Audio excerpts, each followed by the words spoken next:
Malam itu, semesta kembali meminta kita bertemu. Sejak terakhir kali aku melihatmu, kamu benar-benar gak berubah. Masih dengan wajah yang sama, walau tinggi badanmu sekarang sudah gak sependek dulu. Aku masih ingat diriku yang masih dengan santainya mampir ke rumahmu. Begitu pula denganmu yang gak kenal sungkan untuk mampir ke rumahku di saat rumah kita masih berdekatan. Gak kerasa, hari-hari itu sudah lama berlalu. Terima kasih untuk temanku, Tama, yang malam itu mengajakku bergabung bersama dengan teman-temannya, yang dimana saat itu aku belum mengenal mereka.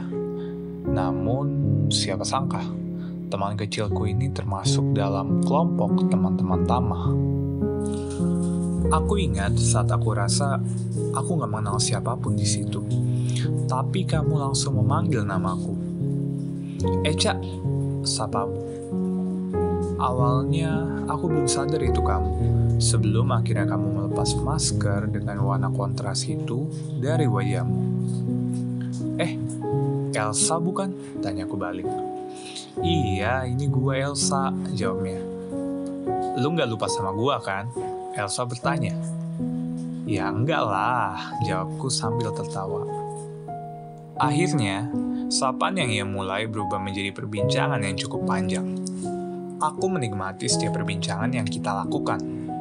Gak ada yang berubah dari cara ia bercerita maupun bercanda. Ia masih sama seperti Elsa yang aku kenal. Sementara aku berbincang, Tama masih sibuk memasak kentang bareng temannya, Vero. Sedangkan teman-teman Tama mempersiapkan perlengkapan untuk mereka bakar-bakar. Setelah Tama selesai memasak dari dapur, ia terkejut ketika melihat aku yang mengenal Elsa. Tetapi aku rasa ia lega, karena setidaknya ada yang aku kenal dan bisa aku ajak ngobrol bareng. Malam itu cukup seru, karena sebagai orang yang enggak di dalam kelompok itu, aku enggak sepenuhnya canggung, aku bisa ikut bakar-bakar, dan tentunya pulang dengan perut kenyang. Setelah beberapa saat, akhirnya kegiatan malam itu nggak terasa sudah selesai. Aku pulang bareng Tama naik motornya. Namun saat dalam perjalanan pulang, aku terus memikirkan pertemuanku kembali dengan Elsa. Aku masih nggak menyangka bisa ketemu dia lagi. Karena Tama sempat memberitahuku kalau Elsa juga teman SMP-nya, aku segera menanyakan kontaknya ke Tama untuk berteman dengan Elsa di sosial media. Aku follow Instagramnya dan ia follow aku juga. Kami berbincang-bincang di DM Instagram sampai akhirnya kami pindah ke WhatsApp. Sekali lagi harus kukatakan kalau dia nggak berubah.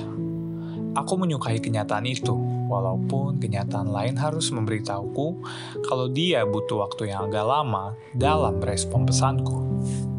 Pada awalnya, aku cuma merasa senang karena bisa kembali berelasi dengan teman lamaku. Tetapi ada suatu perasaan yang berbeda dalam diriku saat aku memposisikan diri sebagai teman. Perasaan ini benar-benar nggak sama seperti aku mengenalnya saat aku masih kecil. Memang asumsi klise ketika perasaan berbeda ini kusimpulkan sebagai sebuah rasa suka seorang teman lama. Tetapi asumsi klise ini yang kurasa tepat untukku. Perasaan ini terus bertumbuh sembari kami berbincang lewat WhatsApp. Tidak jarang, sesekali kami bertemu hanya untuk minum wedang ataupun main basket, sembari perasaan ini terus bertumbuh. Pertumbuhan ini terus berlangsung sampai pada akhirnya aku memberanikan diri untuk percaya bahwa aku suka dengannya. Sesekali, aku bertanya-tanya tentang Elsa ke Tama, karena aku tahu Tama tahu beberapa hal tentangnya. Tama nggak pelit informasi, namun yang kusebal darinya, dia sering memanas-manasiku setelah tahu realita perasaanku ini. Terkadang, dia membohongiku kalau Elsa sudah punya pacar, padahal tidak. Ya, semacam bentuk pemicu emosi dalam jiwa ini. Namun apa boleh buat, dia seolah-olah sudah seperti dalang, sedangkan aku wayangnya. Tetapi beruntungnya, Anak ini mudah untuk diajak bekerja sama dan sering memberiku saran.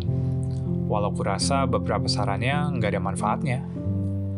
Hari demi hari berlalu. Perbincanganku terus saja berjalan. Namun kali ini dengan bantuan Tama. Sebagai seorang wayang, aku sering memberitahu progresku dengan Elsa kepada Dalang. Setelah akhirnya kelak sebulan kami berbincang, aku sudah gak tahan dengan perasaan yang kupendam ini. Dalam waktu sebulan itu juga, yang aku ketahui adalah bahwa aku bukan seorang diri dalam aspal tersebut. Ternyata, aku punya pesaing. Pesaing ini teman Tama juga yang ternyata sudah memulai sebelum aku. Sebuah kenyataan yang mengejutkan memang. Tapi, apa boleh buat? Aku merasa bahwa perasaanku juga bernilai, dan aku layak berjuang menghadapi pesaing itu. Akhirnya, momen itu tiba. Aku datang bertemu dengannya. Denyut jantung kurasa sulit sekali kukontrol. Hempasan angin seolah menyapa tulangku. Entah apa yang merasukiku. Tapi yang kuherankan, diriku yang biasanya percaya diri, bisa seaneh itu. Aku memulai percakapan dengan sapaan ringan, diiringi suara yang sedang berusaha sekuat tenaga ku kendalikan, dengan irama napas yang sedikit tergesa-gesa. Mungkin ini terasa berbeda, karena situasi itu adalah situasi pertama aku menyatakan perasaanku pada perempuan yang benar-benar kusuka. Tiba-tiba dia langsung menyambar. Lu mau ngomongin apa emangnya, Cak? Pertanyaan to the point-nya membisukanku sejenak untuk merangkai kata-kata dalam benakku. Namun, apa daya, aku hanya bisa berkata, sebenarnya, gue ada rasa sama lu. Waktu terasa berhenti. Kedua orang pada pos tersebut membisu. Aku dengan rasa grogiku yang kurasa meningkat beberapa kali lipat, dengan dia yang terlihat kaget namun bingung. Setelah beberapa saat, aku akhirnya memecahkan niat dengan meneruskan. Gimana, Sa? Elsa akhirnya bersuara, dan di saat itulah, kurasa jantungku berhenti sementara. Karena jawabnya, gue rasa gue masih mau berteman dulu sama lu, Cak. Seperti ada tombak yang menghantam dada ini. Dengan senyum palsu itu, aku kembali membisu. Aku merasa hening. Lanjutan kata-katanya tidak bisa kudengar beberapa saat. Aku terkejut menerima respon yang kurasa tak akan terlontar itu. Sampai pada akhirnya aku kembali sadar dari lamunanku saat ia berkata, Cak, gak apa-apa kan? Iya, gak apa-apa kok. Jawabku dengan energiku yang tersisa untuk memalsukan senyum pada raut mukaku.